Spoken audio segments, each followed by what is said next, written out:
Hi guys, this is Avinash Sharma और आज के सेशन में बात करेंगे सीक्वल ट्रांजैक्शंस। सीक्वल ट्रांजैक्शन क्या होता है? सीक्वल ट्रांजैक्शन का मतलब है आपका group of multiple SQL statement. आपका सिंगल भी हो सकता है। इसको हम लॉजिकल यूनिट भी कहते हैं। इसका क्या मतलब है? जब आप डेटाबेस में काम करते हैं तो आपको कुछ सिनेरियो में क्या होता है कि मल्टीपल टेबल में आपको चेंज करना होता है। डेटा को इंसर्ट करना है, डिलीट करना है या आपको अपडेट करना है। और आपकी रिक्वायरमेंट ये है कि वो सभी टेबल आपकी इंटर रिलेटेड है। यानी कि अगर आपने 4 टेबल में आपको डेटा इंसर्ट किया है, उसमें से सपोज एक भी आपका इंसर्ट फेल हो जाता है, तो आप चाहते हैं जो बाकी टेबल में एंट्री हुई है वो आपकी कैंसिल हो जाए। तो एक्शन तो आपके 4 हैं क्योंकि 4 टेबल में आपने एंट्री किया हुआ, लेकिन वो आपका सारे एक्शन को मिलाकर हम कहते हैं कि एक यूनिट है, यूनिट ऑफ मल्टीपल वर्क। इसको हम ट्रांजिशन कह सकते हैं। इसका बेनिफिट क्या है? हम चाहते हैं या तो जितने भी हमने एक्शंस किए हैं सभी टेबल्स में आपका डेटा अपडेट हो जाए, इंसर्ट हो जाए। अदरवाइज एक भी एक्शन में कोई प्रॉब्लम होती है तो जो हमने एक्शन लिए हैं उस ट्रांजेक्शन के अंदर वो सभी आपकी हमारी एंट्री कैंसिल हो जाए। यही पर्पज़ है ट्रांजेक्शन का। इसको हम डायग्राम से समझ सकते हैं। सपोज आप एटीएम पर मनी को विड्रॉ करना चाहते हैं, तो जब आप विड्रॉ करते हैं तो क्या होता है कि आपका एटीएम आपके अकाउंट से सबसे पहले बैलेंस को रीड करता है। जैसे ही आपका बैलेंस रीड होने के बाद में फिर वो क्या करता है, आपको मनी को डिस्पेंस करता है। आपके अकाउंट से जो अमाउंट आपने विड्रॉ किया उसको डेबिट करता है और अपने सर्वर में यानी कि लॉग फाइल में आपकी इन्फॉर्मेशन को, विड्रॉल इन्फॉर्मेशन को राइट करता है। तो ये सारे प्रोसेस हैं। इसको हम एज ए जो ग्रीन बॉक्स में देख रहे हैं आप, इसको हम सिंगल यूनिट ऑफ वर्क कह सकते हैं। यानी कि आपने जो मनी विड्रॉल किया है वो उसमें जितने भी एक्शन इन्वॉल्व हैं वो सारे अगर सक्सेस हैं तो हम इसको कहते हैं कि हमारा ट्रांजेक्शन सक्सेस हो गया। और उन एक्शन में से कोई भी एक एक्शन में कुछ प्रॉब्लम आ गई, जैसे कि आपका सपोज आपके अकाउंट से अमाउंट डेबिट नहीं हो पाया या आपको अमाउंट आपको डिस्पेंस नहीं हो पाया, तो उसका मतलब है कि आपके जो एक्शन थे, स्टेप्स थे, वो सभी कैंसिल होने चाहिए। आपके अकाउंट से जो पैसा डेबिट हुआ था वापस क्रेडिट होना चाहिए। सिस्टम में जो लॉग फाइल में लिखा गया था वो भी आपका कैंसिल होना चाहिए। तो इसको कहते हैं सिंगल यूनिट ऑफ वर्क। जितने भी एक्शन है, इसका मतलब आपको सिंपल वर्ड्स में कह सकते हैं कि आप कुछ एक्शंस को डिफाइन कर देते हैं कि ये एक्शंस हमारे सिंगल यूनिट ऑफ वर्क है, या तो ये सभी सक्सेस होंगे। अगर इनमें से एक भी आपका फेल होता है तो पूरे एक्शन हमारे कैंसिल हो जाएंगे। सीक्वल ट्रांजेक्शन प्रॉपर्टी, कभी कभी ये क्वेश्चन आपसे इंटरव्यू में पूछा जाता है कि what are the asset, these are the property of the transaction. इसका मतलब ये होता है कि किसी भी ट्रांजेक्शन के अंदर ये प्रॉपर्टीज़ का होना बहुत ज़रूरी है, जिसको हम एसिड कहते हैं। यानी कि automaticity, consistency, isolation and durability. इसका क्या मतलब है? सबसे पहले हम देखते हैं ऑटोमेटिसिटी। इसमें कहता है कि ensure that all operation within the work unit are completely successfully और फेल्ड अबॉर्टेड। इसका मतलब ये है कि जैसे कि अभी हमने डिस्कस किया था एटीएम का एग्जांपल, कि यहाँ पर सपोज कस्टमर का ए है, उसका बैलेंस 5000 है और उसने अमाउंट विड्रॉ किया 2000, तो यहाँ पर आपका उसके अकाउंट से डेबिट हो गया और सर्वर ने अपनी लॉग फाइल में राइट कर दिया, यानी कि ये आपका सक्सेस हो गया। तो उसमें क्या हुआ, कस्टमर का जो अकाउंट है अब आपका 3000 हो गया और इन्फॉर्मेशन परमानेंटली आपकी लॉग फाइल में राइट हो गई। अगर आपका ये सक्सेस है ट्रांजेक्शन, और अगर फेल है तो जो कस्टमर का बैलेंस है आपका वो 2000 वाला अमाउंट कैंसिल होना चाहिए और कस्टमर का बैलेंस फिर से वही होना चाहिए जो पहले था, और जो आपने लॉग फाइल में सर्वर ने इन्फॉर्मेशन राइट की है उसको वो भी कैंसिल होनी चाहिए। तो ये एक ट्रांजेक्शन की प्रॉपर्टी है। अगर आप ट्रांजेक्शन को यूज़ कर रहे हैं तो ये आपका ऐसा होना चाहिए। दूसरी आपकी है कंसिस्टेंसी। इसका मतलब क्या है कि जब डेटा आपका कमिट हो गया यानी कि आपका ट्रांजेक्शन सक्सेस हो गया, तो उसके बाद में जो डेटा की स्टेट है, जैसे कि हमारा यहाँ पर सक्सेस है, तो उसके बाद में आपका जैसे कस्टमर का बैलेंस 3000 बचा है और इन्फॉर्मेशन राइट हो गई है, तो ये आपका कहते हैं ये जो डेटा आपका कमिट हुआ परमानेंटली, ये आपका एकदम परफेक्ट होना चाहिए, कंसिस्टेंसी। नेक्स्ट वन आपका आइसोलेशन। आइसोलेशन का मतलब क्या है कि आप सर्वर के ऊपर जब आप, मैंने जैसे एग्जांपल बताया आपको, withdrawal money from the ATM, तो उस केस में आपको मल्टीपल यूजर्स यानी कि एटीएम से अमाउंट को विड्रॉ कर रहे होते हैं, तो सबकी ट्रांजेक्शन आपकी आइसोलेट मोड में होनी चाहिए, यानी कि एक ट्रांजेक्शन दूसरी ट्रांजेक्शन से मिक्स नहीं होना चाहिए, इसको कहते हैं आइसोलेशन। नेक्स्ट हमारा ड्यूरेबिलिटी। इसका क्या मतलब है कि आपका ट्रांजेक्शन सक्सेस हो गया, आपका कमिट हो गया, लेकिन इसके बाद आपका सिस्टम में कुछ प्रॉब्लम आ गई, तो उसके बाद भी आपका अगर जब हमारा सिस्टम अप होता है तो जो डेटा हमारा कमिट हुआ, जैसे कस्टमर का बैलेंस 3000 रह गया, तो ये आपका ये इंटैक्ट होना चाहिए, यानी कि इसमें कोई भी प्रॉब्लम नहीं होनी चाहिए। तो इसको कहते हैं कि हमारा सीक्वल की प्रॉपर्टीज़ है। अगर ये प्रॉपर्टीज़ हमारी फुलफिल होती है तो हम कह सकते हैं कि ये एक ट्रांजेक्शन है। और अब बात करते हैं modes of transaction in SQL server. 3 तरह का होता है, auto commit, implicit, explicit. By default आपका ऑटो कमिट होता है, यानी कि अगर आप कोई भी ट्रांजेक्शन को यूज़ नहीं कर रहे हैं तो आपका ये ऑटो कमिट मोड में काम करता है, हम प्रैक्टिकल में चेक करें। दूसरा होता है इम्प्लिसिट।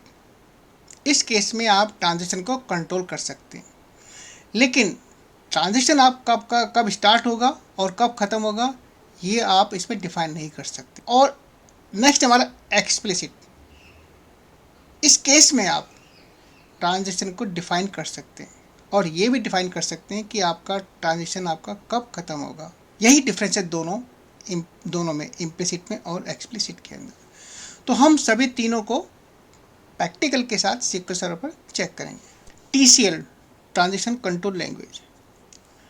आपके जो कमांड्स होते हैं यानी ट्रांजेक्शन होती है, उसके अंदर आपका इन कमांड्स का यूज़ करना ज़रूरी है। जैसे कि या तो आपका डेटा कमिट होगा या आपका रोल बैक होगा। सेव पॉइंट और सेट ट्रांजेक्शन, यानी कि आप ट्रांजेक्शन को पार्शियली उसको रोल बैक भी कर सकते हैं या आपको कमिट कर सकते हैं। तो ये 4 कमांड आप ट्रांजेक्शन के साथ में यूज़ कर सकते हैं। और अब देखते हैं ट्रांजेक्शन को हम सीक्वल सर्वर पर कैसे यूज़ कर सकते हैं। सबसे पहले हमारा होता है ऑटो कमिट ट्रांजेक्शन।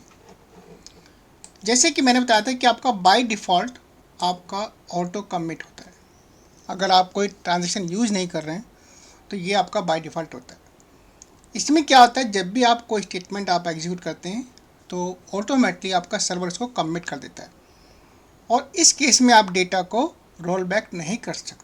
तो सबसे पहले हम देखते हैं, हमारे पास टेबल है जिसका नाम है एम्प्लॉय ट्रांजेक्शन। अगर मैं इसको चेक करता हूँ तो यहाँ पर हमारे पास 3 रिकॉर्ड हैं, EMPID, department, age and salary, जिसमें 101, 102, 104 और बाकी इन्फॉर्मेशन है। यहाँ पर 3 स्टेटमेंट लिखी हुई है, जिसमें हम पहली में आपका एक नया रिकॉर्ड इंसर्ट कर रहे हैं जिसमें आपका 105 एम्प्लॉय नंबर है। दूसरी स्टेटमेंट में हम 101 की सैलरी को अपडेट कर रहे हैं, ये 9000 है लेकिन हम इसको 12000 कर रहे हैं। थर्ड स्टेटमेंट में हम एम्प्लॉय ट्रांजेक्शन टेबल से हम एम्प्लॉय आईडी यानी कि 104 को डिलीट कर रहे हैं। इसके बाद हमारे पास एक वेरिएबल है, सिस्टम वेरिएबल, प्री डिफाइंड और इनबिल्ट वेरिएबल। ये क्या करता है, जब आप इसको एग्जीक्यूट करते हैं तो ये आपको बताएगा कि आपके सर्वर पर आपकी कितनी ट्रांजेक्शन आपकी करंट सेशन में कितनी एग्जीक्यूट हो रही हैं। सीक्वल सर्वर की एक प्रॉपर्टी होती है, जब डेटा कमिट होता है तो ट्रांजेक्शन काउंट में आपको ये रीइनिशियलाइज होता है, यानी कि 0 हो जाता है। इस केस में आपका, क्योंकि आपका कमिट बाय डिफ़ॉल्ट है या ऑटो कमिट है, तो यहाँ पर आपका ट्रांजेक्शन काउंट हमेशा 0 रहेगा। अब सपोज मैं तीनों को, स्टेटमेंट को यानी कि चारों को मैं एग्जीक्यूट करता हूँ और देखिएगा आपका यहाँ पर आ रहा है, अब सेलेक्ट स्टेटमेंट ट्रांजेक्शन काउंट 0। अब हम डेटा को चेक करते हैं तो देखिए पहली स्टेटमेंट में हमने 105 को इंसर्ट किया, वो इंसर्ट हो गया है। दूसरी स्टेटमेंट में हमने एम्प्लॉय आईडी 101, सैलरी 12,000 को अपडेट किया, वो भी अपडेट हो गई है।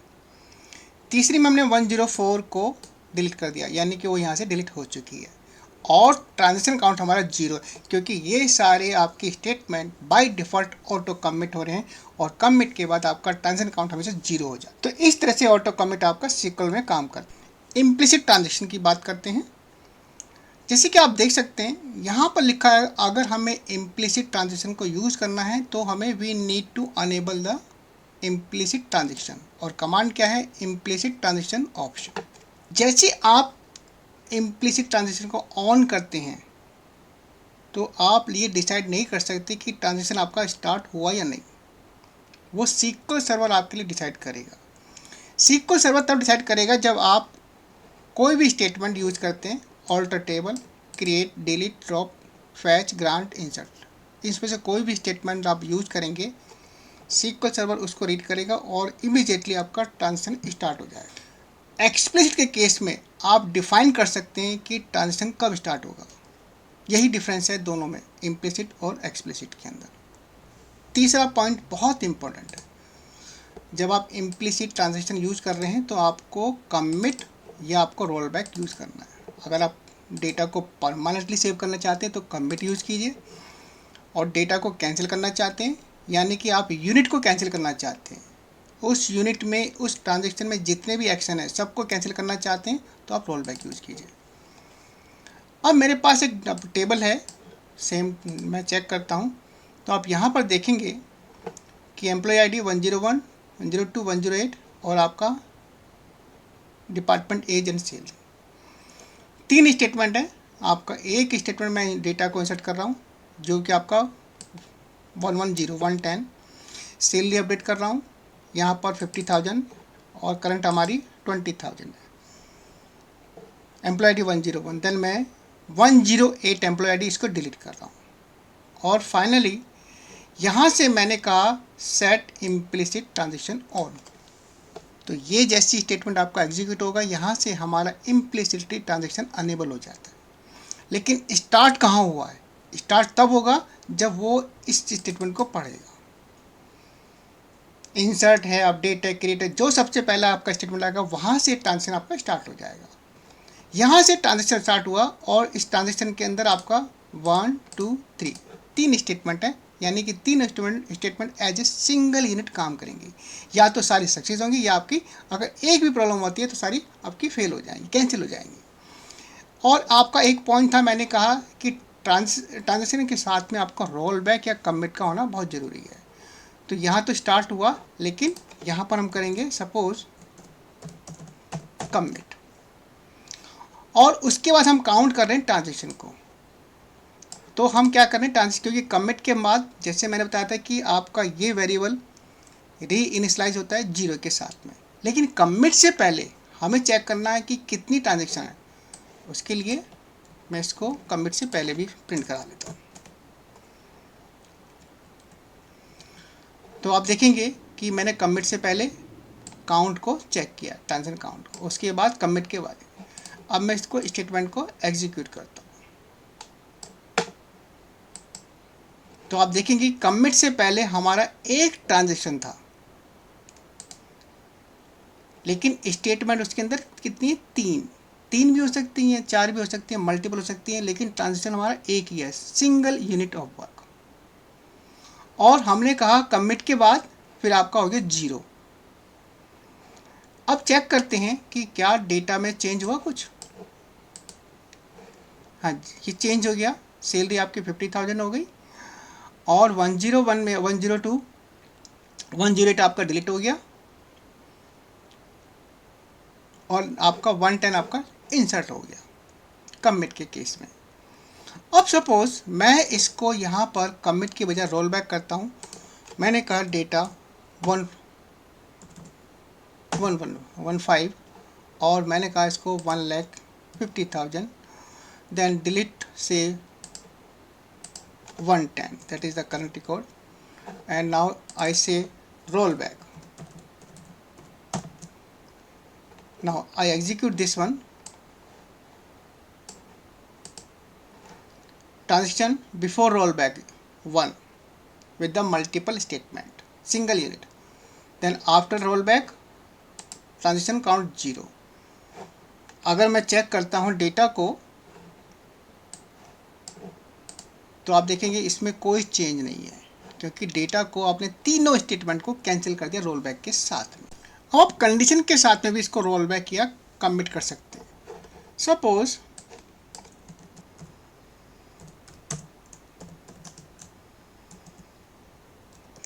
तो जैसे कि आप देख सकते हैं यहाँ पर कंडीशन है, एक वेरिएबल लिया मैंने आपका चॉइस और जिसको मैंने इनिशियलाइज किया 1 से।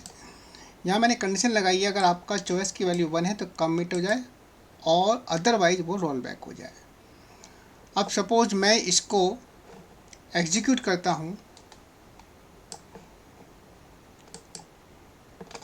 और मैं डेटा चेक करता हूँ, क्योंकि तो यहाँ पर देखेंगे आपका डेटा इंसर्ट भी हुआ है 115 और आपका रिकॉर्ड भी अपडेट हुआ, डिलीट भी हुआ है, क्योंकि यहाँ पर मैंने चॉइस की वैल्यू 1 रखी हुई थी। अब सपोज चॉइस की वैल्यू को मैं 0 कर देता हूँ तो यानी कि रोल बैक में जाएगा। मैं कोई भी वैल्यू ले लेता हूँ, suppose this one, then so अगर मैं चेक करता हूँ इसमें तो आप देखोगे कि कोई भी चेंज नहीं है किसी तरह का भी, क्योंकि आपकी कंडीशन के हिसाब से वो अब रोल बैक हुआ है। और अब बात करते हैं एक्सप्लिसिट ट्रांजेक्शन।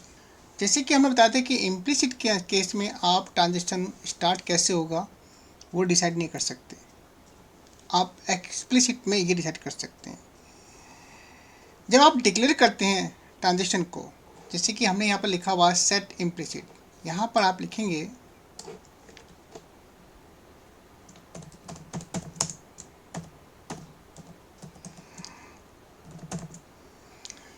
बिगिन ट्रांजेक्शन, सिर्फ आपको इतना करना है। और यहाँ आप डिसाइड कर रहे हैं कि आपका ट्रांजेक्शन कहाँ से स्टार्ट हो रहा है, इस वाले इंसर्ट स्टेटमेंट से। यही डिफरेंस है आपका इम्प्लिसिट और एक्सप्लिसिट के अंदर, बाकी फंक्शनलिटी आपकी सेम होती है। अब यहाँ पर हमने कहा कि ट्रांजेक्शन आपका यहाँ से स्टार्ट होगा और ख़त्म कहाँ पर होगा, आपका कमिट पे या रोल बैक पे। अब सपोज ये स्टेटमेंट है, मैं चेक करता हूँ सेट डेटा चेक करता हूँ, यहाँ पर आपका 2 रिकॉर्ड है 115 और 120। मैं 125 को इंसर्ट कर रहा हूँ और अपडेट कर रहा हूँ 115 को,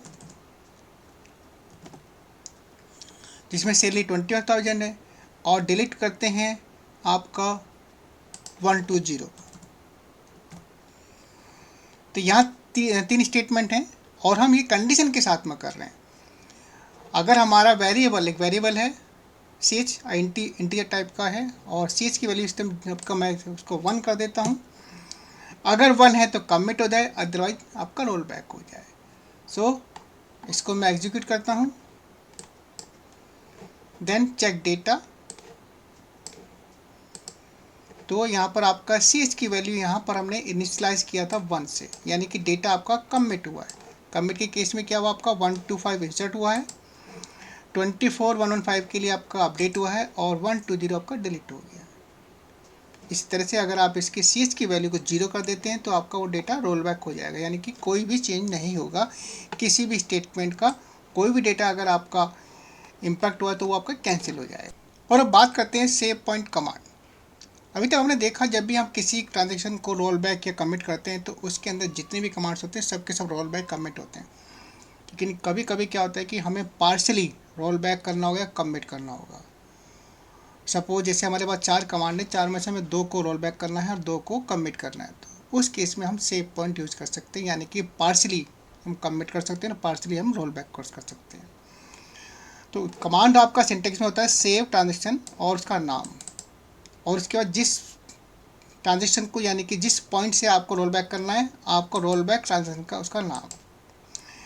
जैसे कि आप इस एग्जांपल में देख सकते हैं, मैंने यहाँ पर मेन ट्रांजेक्शन स्टार्ट हुआ है, एक स्टेटमेंट मेरी इंसर्ट है और फिर मैंने कहा सेव ट्रांजेक्शन डिलीट पॉइंट, उसके बाद 3 मेरे पॉइंट हैं आपके डिलीट के, और मैंने यहाँ पर कहा roll back transaction delete point, यानी कि इसी डिलीट पॉइंट को इस पॉइंट से मैं आपको रोल बैक कर रहा हूँ।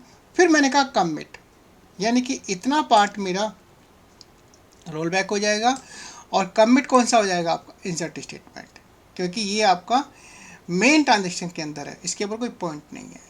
चलिए अब इसको हम एग्जिट करते हैं। उससे पहले हम डेटा चेक करते हैं। अगर हम डेटा चेक करें तो हमारे पास आपका 4 रिकॉर्ड्स हैं। रिकॉर्ड नंबर आपका 115, 130, 31 और 32, 30, 31, 32 को हम डिलीट कर रहे हैं और 150 को इंसर्ट कर रहे हैं। तो मैं इसको ट्राई करता हूँ। हमने कहा एग्जीक्यूट और डेटा को चेक करते हैं, तो आप देखेंगे आपका कि 150 आपका इंसर्ट हो गया है, लेकिन 130, 131 और 132 ये आपका इसके ऊपर कोई इम्पैक्ट नहीं है, क्योंकि आपका ये डेटा डिलीट हुआ और रोल बैक हो गया इतने पॉइंट के ऊपर। तो इस तरह से हम सेव पॉइंट को पार्शियली कमिट के लिए और पार्शियली रोल बैक के लिए यूज़ कर सकते हैं। So guys, this was all about the SQL transaction. I hope आपको ये सेशन अच्छा लगा होगा। Thanks for watching the video.